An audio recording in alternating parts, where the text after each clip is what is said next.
Nakita malapit sa Lingayen Beach sa Pangasinan ang bangkay ng isang babae. Napag-alamang isa siya sa dalawang babaeng nalunod sa beach sa Binmaloy.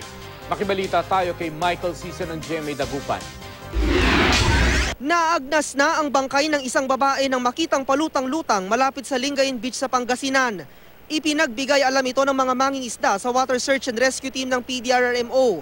Isinilid ito sa body bag ng mga responding otoridad. Opo, siguro banda na yun kasi yung hangin pa ganyan, ang tendency po niyan pagilid siya. Kaya sinalubong na lang namin dito sa bandang mga 100 meters siguro dyan. Agad ding nakilala ang biktima ng kanyang mga kamag-anak.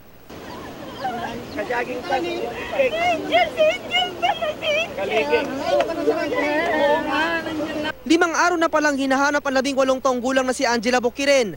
Nalunod daw ito sa Binmaloy Beach. Biraan yung nabitsura niya, parang hindi gandang nangyari sa katawan niya. Kasama raw ni Angela nag-swimming noon ang kaibigan niyang si Daniela Joy Meneses. Natangay rin ito ng alon at hindi pa nakikita. Nakikiusap ang PDRRMO sa publiko, lalo na ngayong holiday season, na magdoble ingat at bantayan ng isa't isa kung mag-swimming sa mga beach resort. Hindi natin masasabi yung galaw ng tubig, yung underwater current kasi niyan, hindi natin nakikita. Bigla-bigla na lang nagkakaroon, lalo na pag ganyang maalon. Kaya kunting ingat na lang po sa mga naliligo. Michael Season, Nagbabalita, Pilipinas.